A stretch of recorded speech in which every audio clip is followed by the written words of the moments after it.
past couple of months. How have you handled that and tried to tune it out and focus on the season?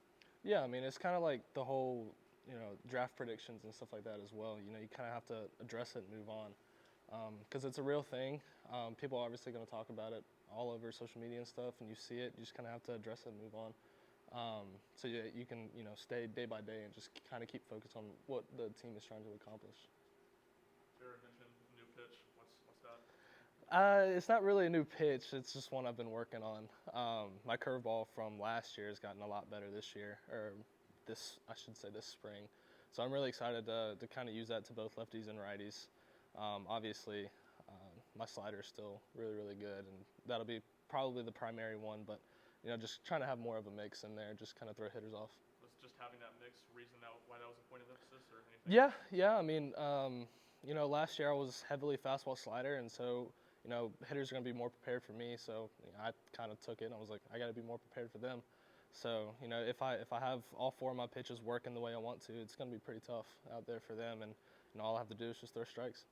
Jared said that this is one of the better pitching units in the country. What do you think is your all's biggest strength at this point? I feel like it's just mentality, to be honest with you. We have a lot of really, really tough guys out there on the mound, and that's kind of partially thank you to our strength coach over there. He toughens us up in the weight room pretty good. And so it's one of those things where you don't really come in with it, but as you kind of develop into our program and kind of get with the guys and stuff like that, and with Coach Q and Coach A, it just kind of happens over time. And so seeing all those new guys out there on the mound throwing the way they are with that mental toughness is really, really awesome. What have you been seeing in the batters going up against them every day? It's been really hard. I'm not going to lie. This lineup is really, really good. We have a lot of lefties this year. So as a right-hander, it's kind of hard to pitch to them sometimes. So that's going to give a lot of problems to a lot of different teams, in my opinion. But, I mean, these guys, we have a lot of experience, in my opinion, in this lineup. We have, Dickey, who's a junior this year. We have Griffin Merritt, who's a transfer from Maui. He has a lot of experience. He went to Team USA and stuff like that. And so, just all those guys combined just kind of help the younger guys, catch up in that experience. You mentioned a few of them there, but have any of the newcomers been standing out? As in hitters? Yeah. Griffin has been really, really good, in my opinion. Obviously, he came from a pretty good conference over there in Cincinnati. And so, I mean, he was kind of destined to do good with us. So it's really exciting to see that. Then Dylan Dreiling is a freshman that I thought has been really, really good for us. And then Reese Chapman, he's been kind of heating up for the past couple of weeks. And, seeing those guys just kind of put in the work every day and do what they do is really, really good to see. What about on the mound? Newcomers stood out there? Obviously, Andrew Lindsay, he's really, really good. He's really gross, in my opinion. He's going to be one of those guys that we can use in really any situation. He can be starter, reliever, closer, whatever we need him to do, he's going to do for us. Bryce Jenkins is another one that comes to mind. Honestly, I could go on and on, but our pitching staff is really, really deep, and I'm really excited about the season. To seeing a guy like Lindsay who didn't pitch last year come in here and be capable of doing what he's doing. It's awesome to see, to be honest with you. It's really, really awesome because knowing that he took that year off for multiple different reasons, and just having him kind of come into our culture and bond the way he did with us is I mean, that's really the only thing that you want from a guy that came from a different school or came from took a year off like Zach. I mean, he's been doing the same thing as Lindsay has, and so it's been really, really nice, and you can just kind of see the progression as the fall and the spring has gone on. You, Burns and Beam, how do you all lean on one another, and how excited are y'all as a trio, as a group, to kind of go out through the season? Yeah, we lean on each other a lot. We talk about a lot. We talk about what each other see in different hitters. And I remember last year when Burns was the Friday guy and I was Saturday, I would always go up to him after he came out, no matter how good or bad he did. I mean, obviously he never really did terrible. So I would always go up to him, just what did you see from the hitters? And he would tell me sliders away, fastballs up, that kind of thing.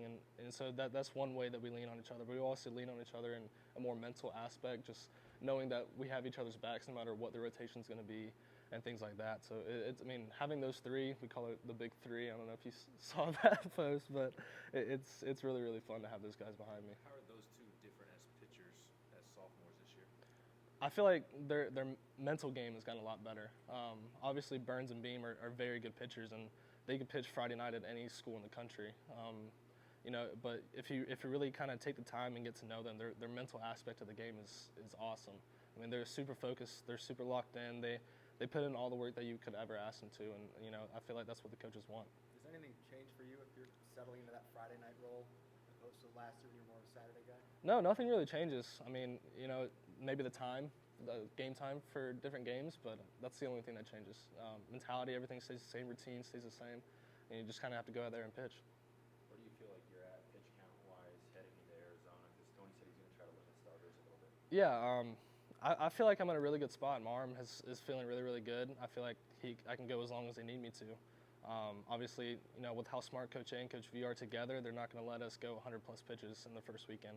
So my guess would probably be around 80 to 85 pitches. That's my best guess. Obviously, I have no idea. That's just kind of how they do it. They don't really tell us. They just kind of throw us into the fire. But that's one of the ways that they're awesome coaches. They just kind of let us do our thing. Jared mentioned you're a more improved pitcher this year or different. Other than the curveball that you talked about earlier, are there other ways that you're a different guy this year? I feel like I'm just attacking hitters with all of my pitches. Like I said, I'm trying to attack hitters, more with different pitches, trying to throw them off balance in any way I can. So I feel like that part of my game has gotten really good, and my command with all of my off speed has gotten a lot better. And so, I mean, that's just one way that I feel like myself has improved. Another way I've gotten a lot stronger since Q came back.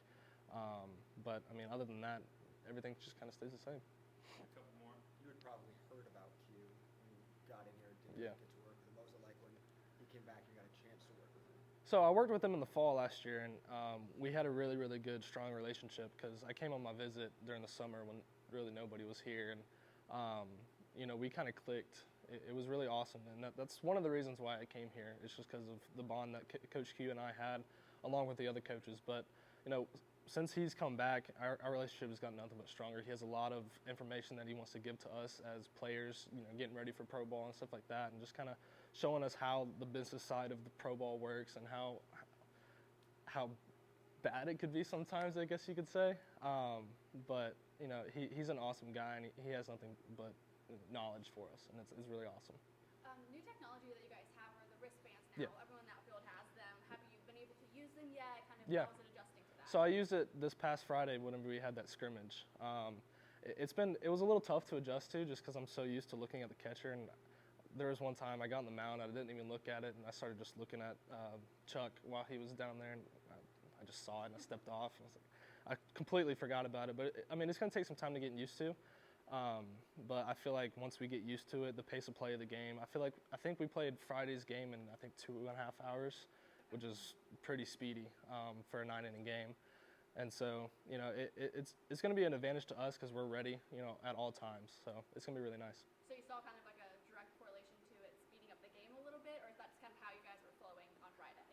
I saw a direct correlation to how it sped up the game. I mean, I feel like we were on the mound within 5 seconds of getting the ball. I mean, you just look down. As soon as you catch the ball, look down, get on the mound, and go. The hitters just need to be ready. Yeah. Anything else? Tony mentioned when you first got here, there's some things that the staff as a whole would correct you on. Do you want to tell on yourself and talk about how you've grown from that point? Because now he says you're kind of correcting other guys on the team and stepping up as a leader now. Yeah, I mean, it's one of those things where you're a new guy. You have no idea what you're getting yourself into. And so I go in there, and my mentality isn't the greatest. My form isn't the greatest on everything. Like, there's a lot of things that I need to get worked on. And so, as time went on, and I was around Redmond and Luke and Evans and guys like that, they just kind of progressed me and kept helping me along the way. And obviously with Q during the fall, it was kind of hard not to snap into it. But those guys have helped me more than I can ever imagine. Not only with mentality, but just with the physicality of baseball and stuff like that. Thanks, Chase. Thanks, Chase. Appreciate it. Thanks, guys.